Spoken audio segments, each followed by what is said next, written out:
This is a segment from the 7th JustRPG.com podcast. If you enjoyed this podcast, please make sure to check the video description below where you'll see a link to the full version. Enjoy. Alright, for our next topic, what do you think about pre-ordering games? Do you do it? If so, do you ever get special editions or anything like that? Well, I always pre-order stuff now, especially because if you pre-order on Amazon, I'm definitely not promoting Amazon. I think you get about like 20% off of all games. And you mentioned this before. I did. Yeah, on a different podcast. See, I didn't know that. I think that actually might be a good deal, but so good.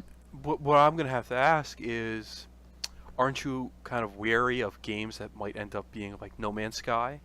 Yes, of course I am. It, and then you get it, and you paid $60, and it's blah.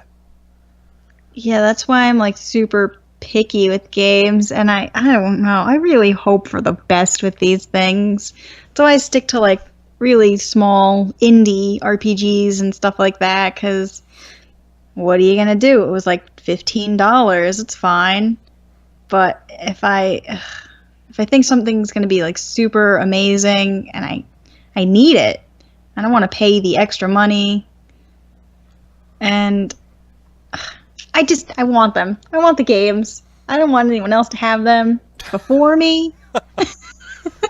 I mean, like, I do it selectively. So, let's say there's a new Pokemon coming out. I know that I want it day one. If I don't have it day one, I'm gonna feel like shit. So, yep. Are you getting both of them? Probably.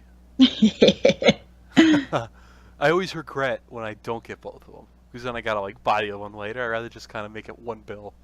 But I guess that's for a collection. But another game series be like Fire Emblem. It's a new Fire Emblem. I gotta pre-order. I know I want it. I know I'm gonna play it. Yeah. This one's kind of bit me in the butt once or twice. But the Zelda games, I bought what's that game called for 3DS? Triforce Heroes. I pre-ordered. Oh yeah.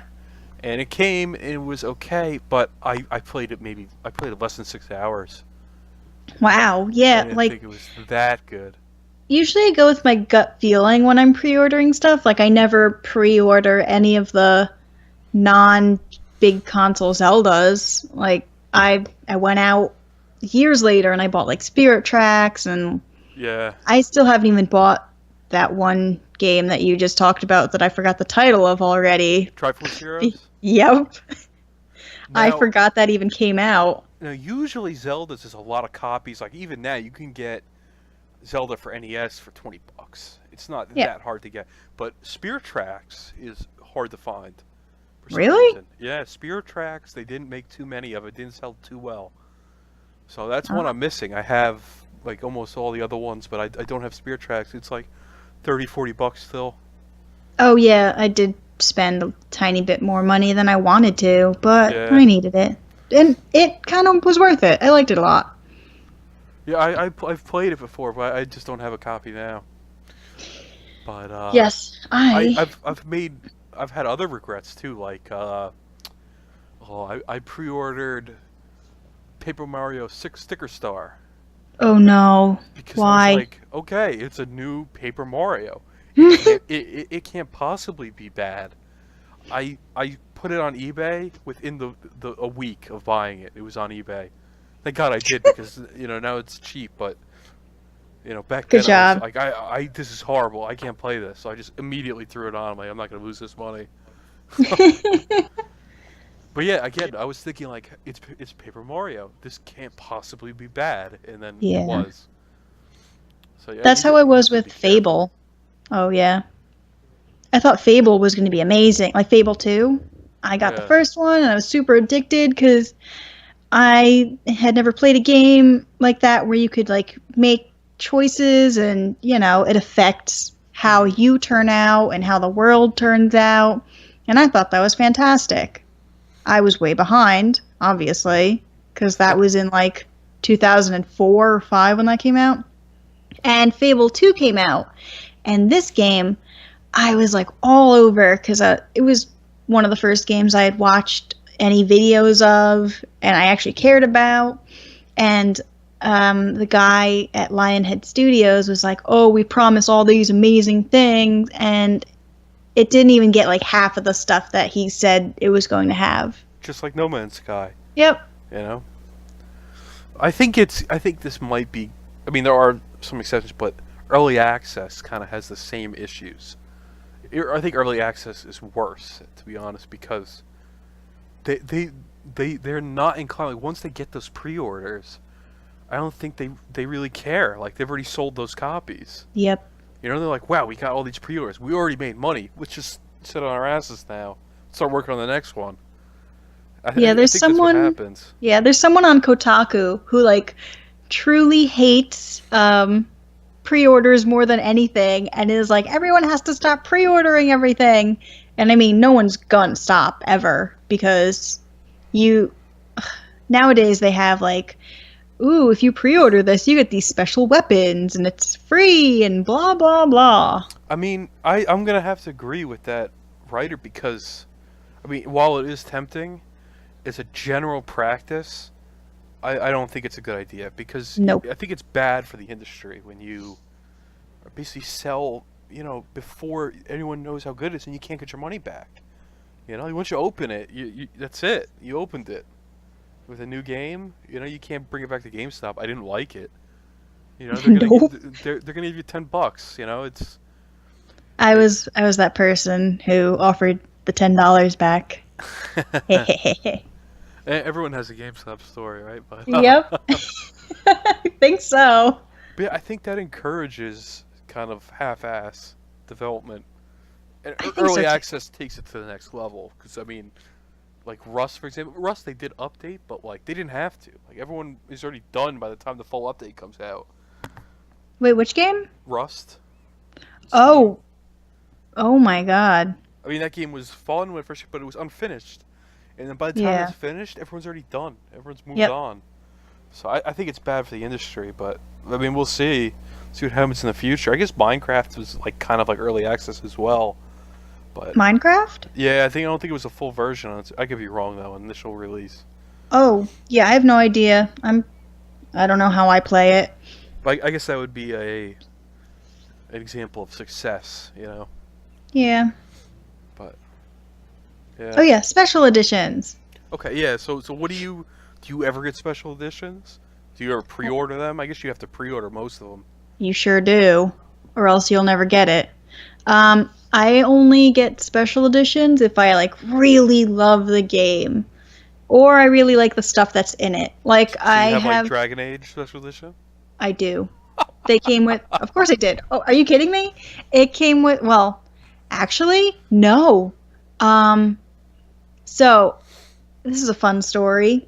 I pre-ordered the special edition of that, and my pre-order got canceled. Whoa. And I didn't get the beautiful tarot cards that I wanted. Wow. Until way later.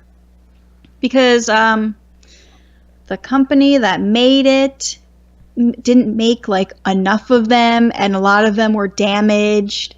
And yeah, so they like promised too many to too many people, so they had to cut a few.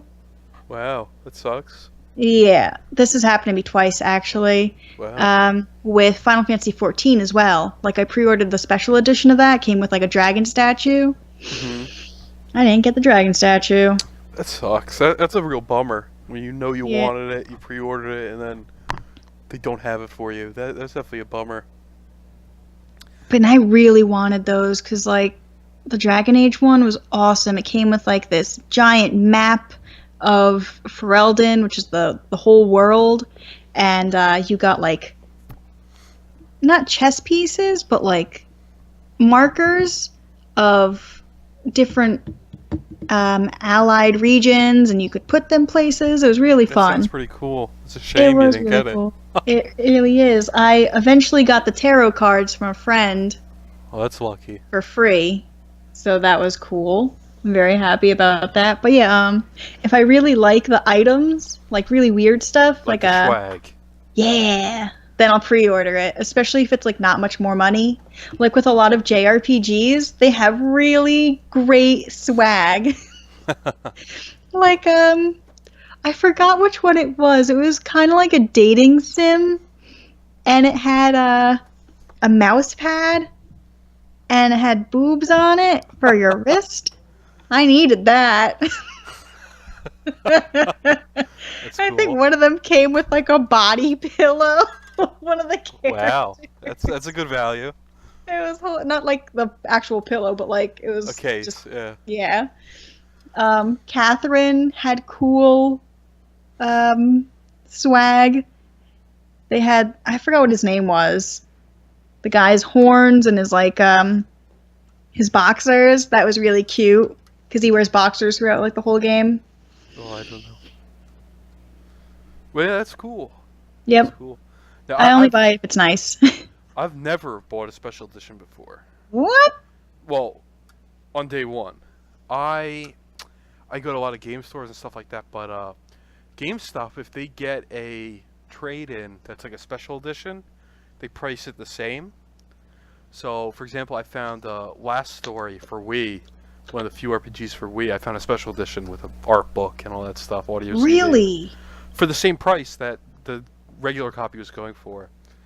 I found a Persona 3 for PS2 special edition. Had like an art book and like a sleeve. I actually gave that away to a friend who's really into Persona. I gave her the art book, but. Aww. I also have. I think it's pretty common. Final Fantasy 12 for PS2. It's got the Steelbook collector's edition. Oh yeah, a lot of things do. That's pretty Steelbooks. common. This version's pretty common, but I have that. But other than that, not too many. I don't know if I mentioned this before, but I'm a big Dragon Ball fan, so I've been trying to collect all the Dragon Ball games. So, I mean, I have all of them on PS2, GameCube, Wii, PS3. I didn't pick up the 360 yet. I have all the handheld ones. And they're making Dragon Ball Xenoverse 2 for PC, I think Xbox One and PS4. I don't even have a PS4, but I considered buying the special edition for whatever 2. But Xenoverse 2, but I didn't do it yet. I don't even know. It might be too late at this point, but it was not cheap. It was like it was like double the price. Oh my god. But you got like you would get a pretty big Goku statue. Oh. You get in-game stuff.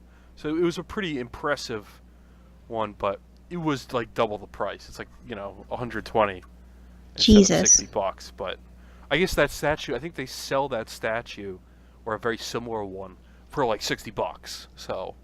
Oh yeah, you could just get it separately later. I mean, I could, but I'm sure it is different. But I'm not sure how available that would be. But I just thought, I'm like, I've never bought a special edition. What if I did get one? What would I get? And it'd probably be Dragon Ball, because it's like the one series that I've mainly focused on finishing up my collection for. So I'm just a big fanboy for that for sure. But yeah, other than that, I usually don't have too much interest. I will always look for that swag if I hit up a thrift store though. Like if I saw the like music, the soundtrack for some special editions, I would definitely pick that up. I actively look for that stuff, but I wouldn't. I really don't pre-order those. A lot of games like have the soundtrack included now, which is pretty cool. Don't get me wrong though. If I would always prefer the special edition, of course, I would always prefer to have it. I just rarely want to buy too many games day one, besides like Pokemon, Monster Hunter, Fire Emblem, stuff like that, and those usually sell out. Like those special editions sell out like instantly, too. So it's kind of hard to get those, stuff like that. But okay. yeah. Yeah, I never try and buy anything afterwards because it's always like super marked up. Yeah, and that's kind of why I don't either, because I rarely buy games new. Most of my collection is used games, but again, because they're cheaper. Like, I would never pay $50 for half the games I have, but since I got them for 10, that's why I got them. So kind of having that marked up special edition that people scalp afterwards on eBay, is kind of like the opposite of what I do. Those bastards. Freaking scalpers. But yeah, I do love special editions. I wish I had more. I wish they'd just fall into my lap. I wish they were cheaper. I wish you'd just give me yours in exchange for some random sports games. No, never. For who knows why. I'm not trading it for Madden 2K7 or whatever. I don't know. NBA Street is what it was. That guy. Oh my god. So yeah, I mean, I think that covers our opinions on pre-order special edition. You have anything else to add? Nope. I have a lot of stuff in my room, and I don't even regret buying all those special editions. Yeah, I wish I had a job. It's nice. Yeah. You get to buy things. All right, I think that concludes this topic. Okay.